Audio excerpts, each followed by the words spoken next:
Você tem com frequência excessos de pensamentos? Eu tenho, pessoal, confesso. Sente-se sobrecarregado de tanto pensar? Aí não, mas eu penso bastante, fico pensando nas coisas, enfim. E agora, no Ver Mais, nós vamos conversar sobre um assunto interessante, a síndrome do pensamento acelerado. Você já ouviu falar? Se não for tratado, né? Se a síndrome não for tratada, pode ocasionar transtornos mentais sérios. Aí passa para um estágio pior. Para entender um pouquinho mais sobre isso, nós estamos conectados com a psicóloga Laís Cunhasque Spilleri, a Laís Spilleri. Deixa eu chegar pertinho aqui porque nós vamos conversar com ela. Olá, Laís, boa tarde, seja bem-vinda, querida.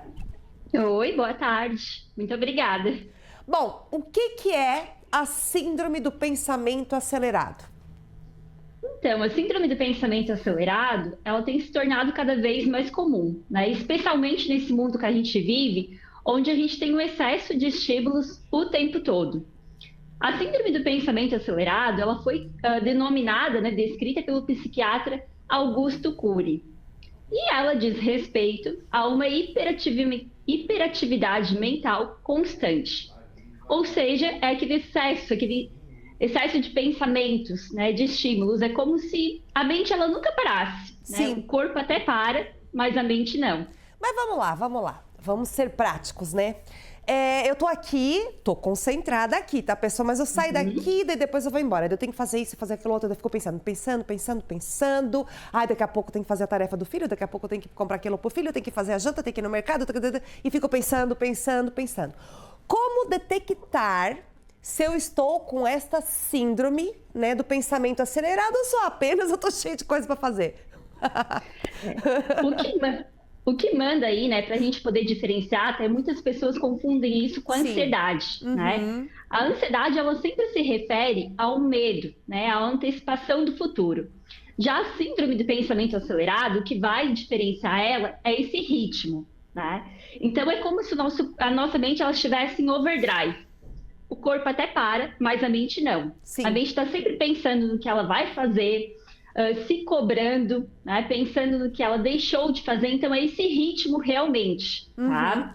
E a partir de que momento a gente pode procurar ajuda, né? E quando que você recomenda a pessoa procurar ajuda, pessoal? Porque eu brinquei ali, né?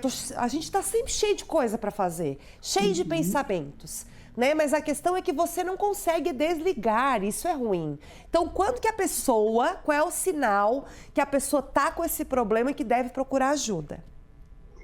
O primeiro, né, quando ela percebe que, mesmo nos momentos de descanso, ela não consegue se permitir a essa pausa, aquele descansar sem culpa, há momentos de tédio, porque a nossa mente ela precisa disso. Quando você percebe que você não consegue fazer isso, já é o primeiro passo, né? Então, aí é a hora de buscar ajuda, tá? Você pode tentar, né, a psicoterapia, mudar algumas coisas na rotina, uma higiene do sono, alguns exercícios de respiração, técnicas de mindfulness, de atenção plena também ajudam bastante, tá? Não, e é interessante, você tocou num assunto que eu ouço às vezes, tá? E até eu mesmo. Eu não me permito descansar, pessoal, às vezes. Né? E eu acho que isso ocorre bastante com mulheres com homens também, vamos lá.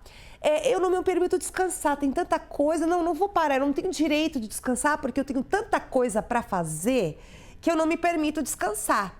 Mas isso, dentro da minha vida, fica de forma equilibrada. Eu acho que a partir do momento que a pessoa daí se prejudica, né, Laís, aí também já tá numa situação mais complicada, né? Exatamente, né? A gente começa a ter prejuízos no nosso humor, nas nossas relações, começa a afetar de uma forma geral, né? Eu já não consigo me alimentar bem, não consigo dormir bem, né? Então, esses são sinais que vão nos indicando que tem algo errado aí, tá?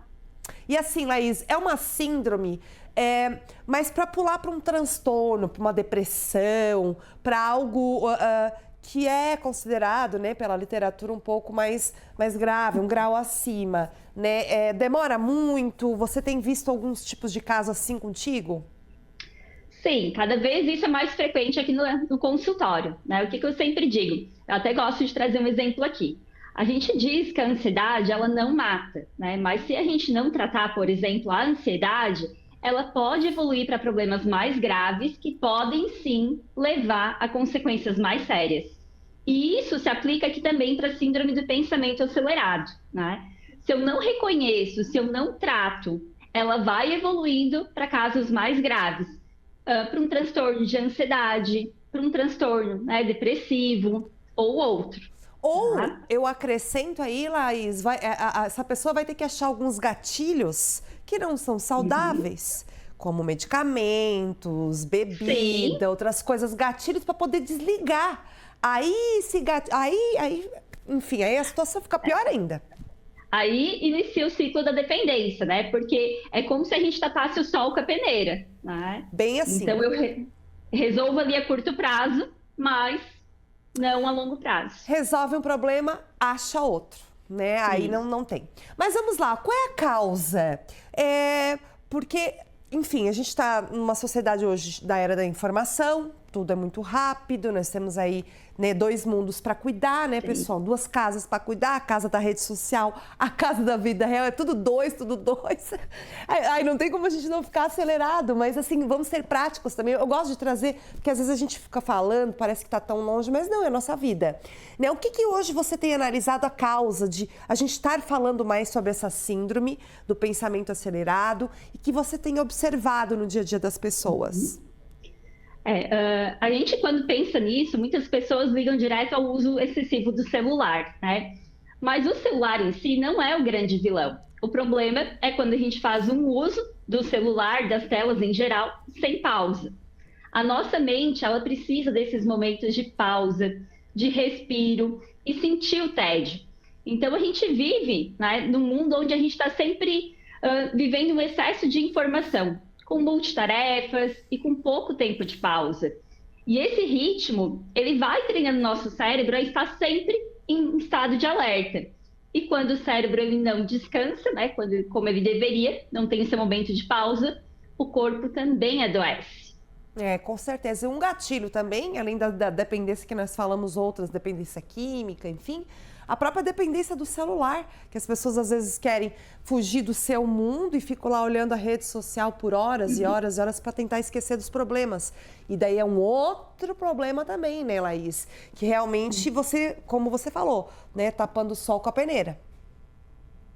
Isso mesmo, né? Então, esse uso excessivo de telas, né? Muitas vezes a gente não se permite viver aquele momento de tédio e corre para o celular. E aí vai passando a tela, né? Só que isso também traz uma consequência se não for feito um uso moderado, controlado. Pessoal, então vamos lá. Fiquem atentos, tá? Se você não se permite descansar, conheço várias pessoas que não fazem isso. Então vamos permitir vivenciar os sentimentos, é o tédio, permita-se descansar, saia um pouco da rotina, né? As coisas deixe para depois, né? Primeiro a sua saúde, né? Porque antigamente também se dizia assim, ó, Laís, porque a pessoa tem um signo tal, então ela tá sempre à frente, pensando assim, né? Botava as coisas no signo. Mas não, gente, é o que o pessoal não consegue desligar mesmo. Aí quando fica ruim, fica ruim. Laís, muito obrigada. Laís Spiller, psicóloga conosco, esteve falando sobre a síndrome do pensamento acelerado e a prevenção, né? Prevenção é permitir-se. Isso mesmo, né? Lembrar que a mente acelerada, ela de forma alguma é sinal de força, ela é sinal de sobrecarga. E aprender a descansar, né, é essencial para a gente poder viver com presença, com qualidade e encontrar bem-estar na nossa vida. Com certeza. Querida, beijo no coração.